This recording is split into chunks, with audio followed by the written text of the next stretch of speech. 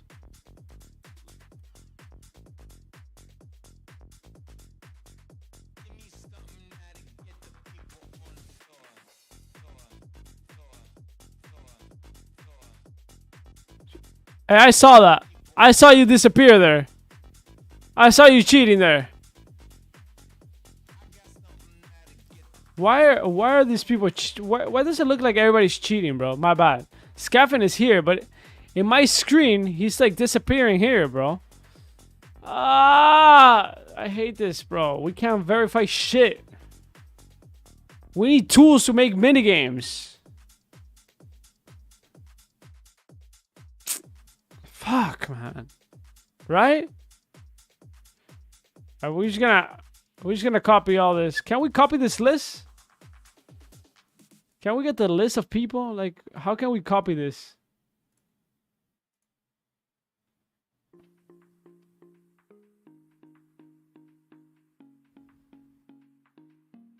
Yeah, but we gotta do like a multiple screenshots every single time. I think the best thing is to... Alright, we're just gonna use this. We'll look at this. We'll look at this. That's what we do. That's what we're gonna do. Yeah. This is what we're gonna do. Exactly. We just look back into the stream and that's it.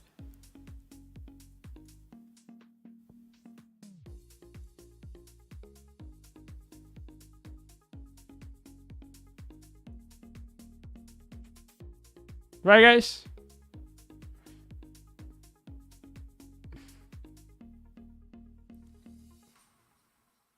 We just look back into the stream. Alright, here are the players. Right here. Bam, bam, bam, bam. If you're not here and you win, you're a scammer. Okay?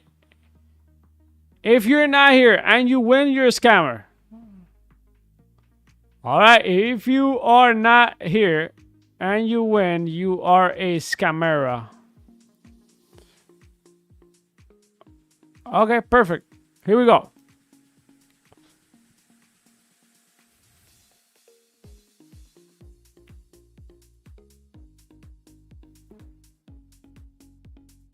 Pay for a raise? No, not yet, not yet. The thing is that we don't have the tools for that. We don't have the tools for that. If we had the tools, if the game gave us the tools for us to make a payment so that people can just click and enter a race, that would be cool. But like taking payment and then like people are like, oh no, but I won, but I lagged. None of that. It has to be we need the tools by the game. The game needs to give us the tools. Once we get the tools by the game, like we can do so many fun stuff.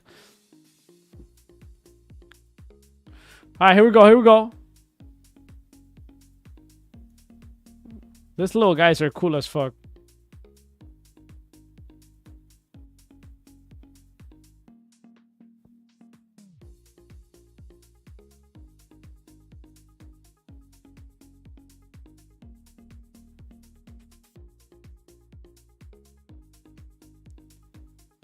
Alright, here we go, guys. Come on.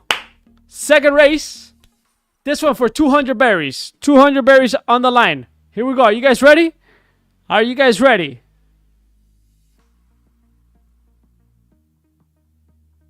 Alright, here we go. Here we go.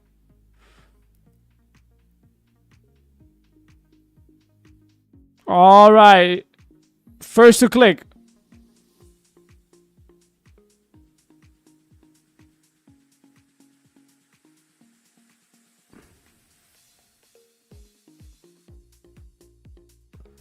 All right, 3, 2, 1.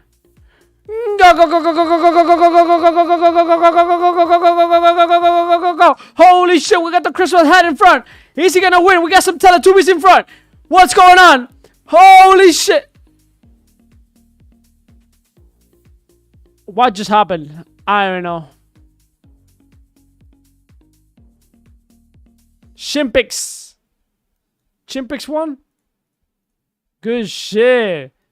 This is for the rats. This is for rats. Come here. Interview right here. Everybody gather around here. Come on. We're gonna interview the winner here. Chimpix, how did it feel? How did it feel as a subway rat? As a subway rat, how did it feel to win this race?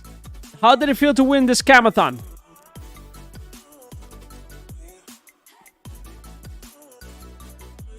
Chimpix, Chimpix, everybody, Chimpix, Chimpix, Chimpix. Come on, everybody, Chimpix, Chimpix, Chimpix, Chimpix, Chimpix. Everybody scream Sandbox, Sandbox, Sandbox, Sandbox, Sandbox, Sandbox, Sandbox. All right, here's your prize. Thank you for participating. Here we go. We're going for the next race. Do you think, last questions, do you think you're gonna win again? Do you think you will win against the scammer tubies? The mocha scammer tubies?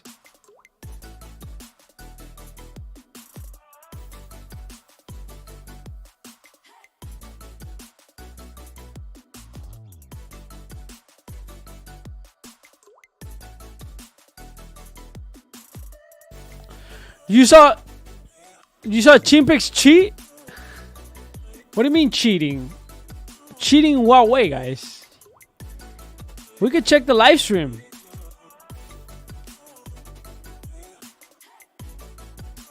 We could check.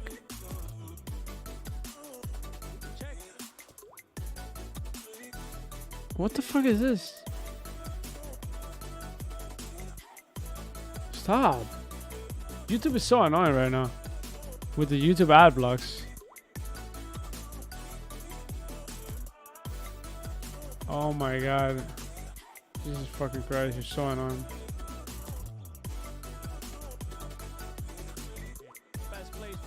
Alright, let's see. Chimpix was here, no? Alright, here are the players, right here. Chimpix is right here. He was aim map when the game started. No cheating. That's not cheating.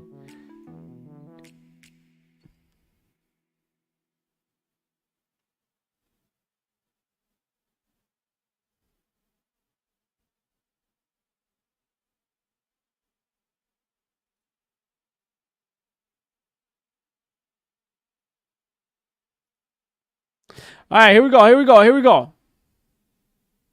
I know, but that's just lag. That's just lag. He's not cheating. Congrats, Chimpix. Next. All right. Come on, guys. Stop. Stop. Stop. Stop. Get in there. Get in. Go. Come on. Get in, man. Jesus, man. All right. Disqualified. Disqualified. Anybody outside disqualified automatically. That's it. That's all it is. That's all I'm going to do. Because you guys are anti-fun, bro.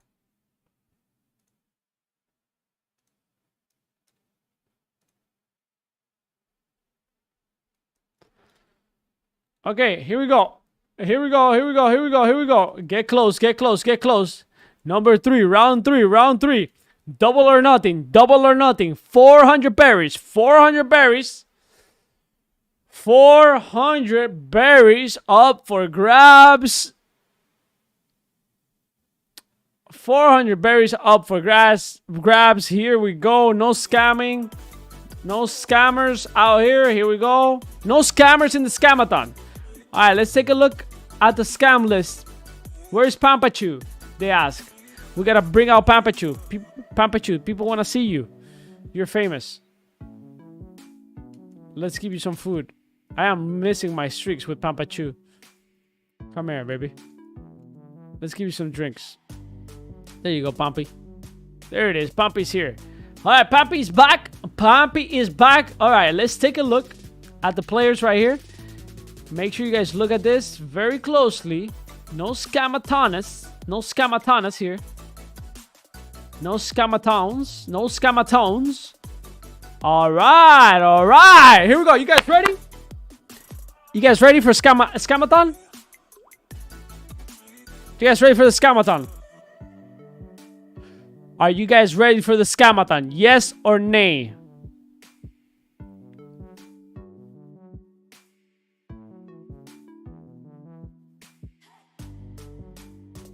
All right. Here we go. Here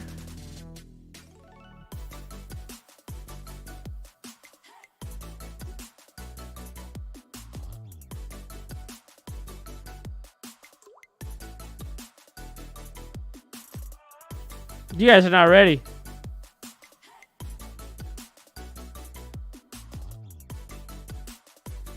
Here we go. Here we go. 3, 3, 2, 1. Go, go, go, go, go, go, go, go, go, go, go, go, go, go, go, go, go, go. Holy shit, what a race, ladies and gentlemen. Holy shit. We got swoosh, we got chimpings, we got round fire. Holy shit, who's gonna win this eco?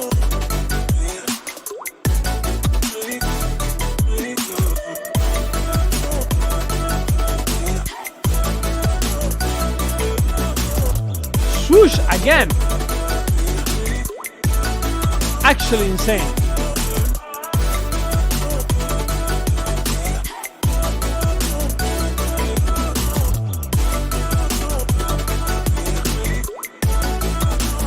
$400 berries. Alright, come here, you, cause you're part of my gang. Come here. Come here. We got Dizzy Dragons right here. Come on, Dizzy. Come on, everybody. Everybody gather around. Come and gather around the winner. We're gonna interview the winner. Swoosh, how does it feel to win the scamathon? How does it feel, my friend?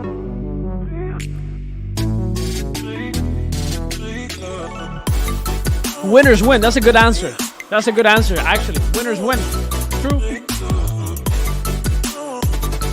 Congrats on the scamathon. Too easy. Basically, he's saying you guys fucking suck. All right. We go back again, guys. Come on. Last one for 400 berries. Edgar, can we make some changes to the track, please? Hey, move out of the way, man. Come on. Guys, stop. Back off. Why you gotta be in front like that? Like, back off. Oh my God.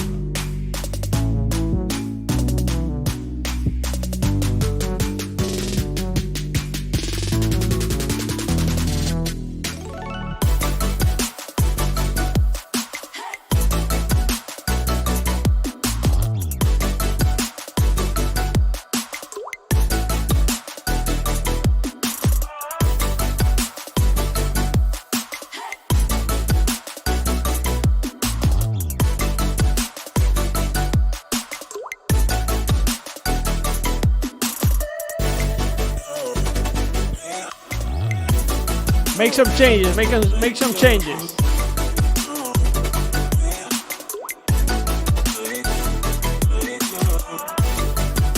Add some more obstacles or something. Fill it up with obstacles. Fucking trees and shit, like. Go hardcore.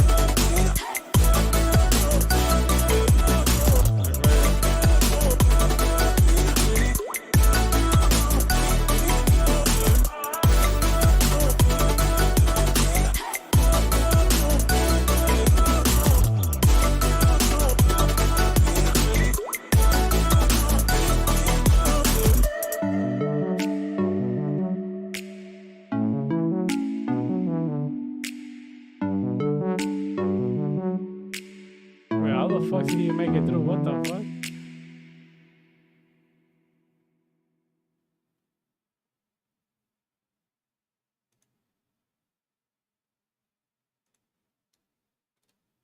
Get your smallest avatar now.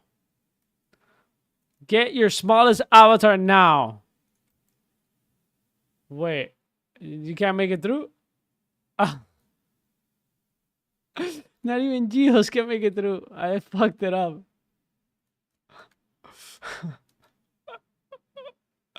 I fucked it up, bro. Come on. I'm just gonna put this back. I don't know what I'm doing.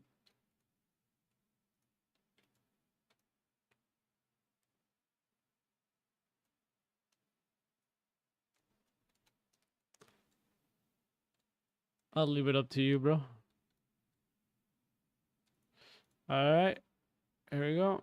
I'll put this here for now. There.